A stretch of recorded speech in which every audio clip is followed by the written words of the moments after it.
Baik, di kesempatan ini saya juga akan berikan kesempatan kepada Mas Nyarwi untuk bisa memberikan pandangannya, ulasannya terhadap terutama apa yang terjadi antara Pak Prabowo dengan Pak Anies pada saat debat semalam, Mas Nyarwi.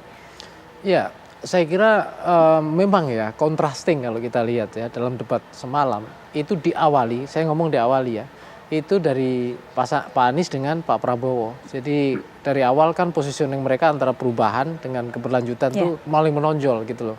Nah yang menarik itu yang menarik ya Bud ya. Ini temanya pertahanan tapi cara kritik Pak Anies itu sampai ke pertanahan. Jadi soal berapa hektar yang salah gitu ya direvisi gitu ya dan lain-lain itu perdebatan panjang gitu. Nah kemudian yang kedua ini yang menarik ritmenya itu di awal kan halus ya tapi di belakang itu yang saya lihat gitu dalam posisi Pak Prabowo itu mendapatkan kritik dari dua sisi. Dari Mas Ganjar sekaligus Mas Anies di situ. Dan tapi overall ini debat yang menarik ya. Artinya publik bisa dapat pelajaran. Kira-kira sebenarnya masing-masing figur ini yang diidolakan kayak apa? Kualitasnya, kredibilitasnya, kapasitasnya, ya, karakternya di situ akan terbaca. Jadi ini kan debat yang ketiga dan saya kira dengan tema-tema termasuk tema pertahanan itu juga kompleks. Bisa ke ekonomi, bisa juga ke diplomasi juga, bisa ke UMKM. Dan itu ditarik-tarik kemana-mana. Jadi ada keyword-keyword yang menarik Put. Kalau Mas Ganjar misalnya saya lihat di ujung itu dia ngomong Garda Samudra. Nah itu menarik juga. Terus Pak Anies juga ngomong presiden sebagai panglima diplomasi.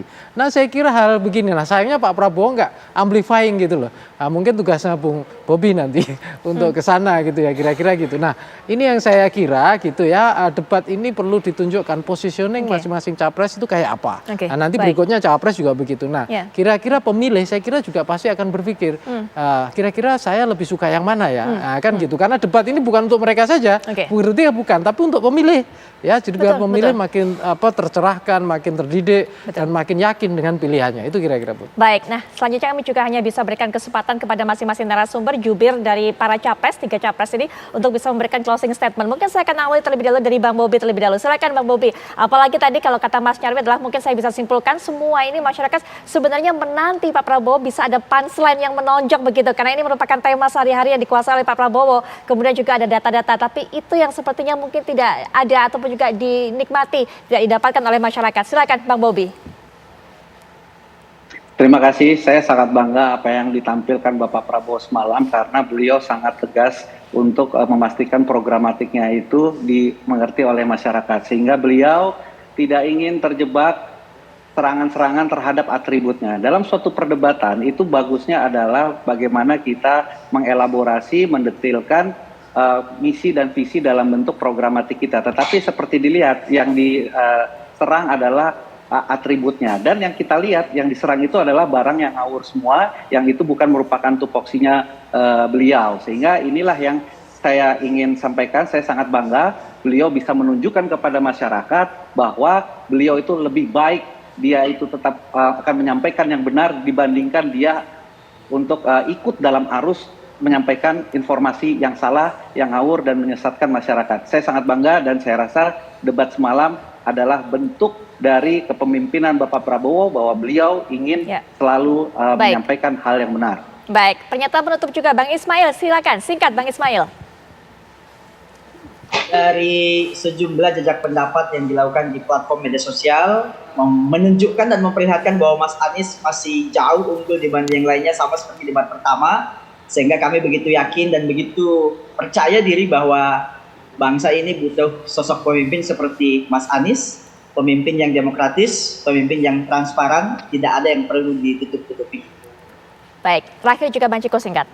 Kita mengucap syukur alhamdulillah ya apa yang tadi malam ditampilkan oleh Pak Ganjar Pranowo ya kan, dari mulai tampilannya beliau gitu dengan jaket bomber dan celana coklat ya kan. Ini kan Top Gun gitu kan, atau ya, jadi trending topik. Juga seperti apa namanya panglima tertinggi lah ketika sedang menginspeksi pesawat-pesawat yang dipesan oleh Pak Prabowo misalnya.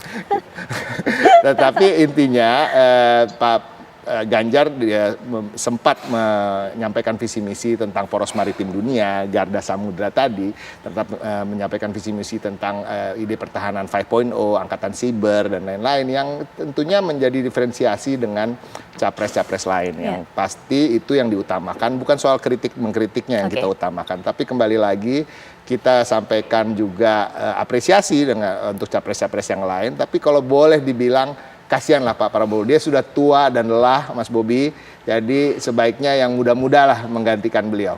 Oke, baik. Mas Joko terima kasih, Mas Nyarwi juga terima kasih, Bang Bobi terima kasih, Bang Ismail terima kasih semuanya sudah terlibat dalam perbincangan ini juga memberikan pandangannya. Nanti tinggal masyarakat yang bisa memberikan penilaian, masyarakat yang bisa kemudian memberikan kesimpulan terhadap apa yang ditampilkan oleh masing-masing calon presiden nomor 1, 2, 3 pada saat perdebatan yang berlangsung semalam. Yang akan juga membantu masyarakat menentukan pilihan mereka pada 14 Februari 2024. Kami kabarkan, Anda putuskan. Saat lagi kita Malika akan menemani Anda.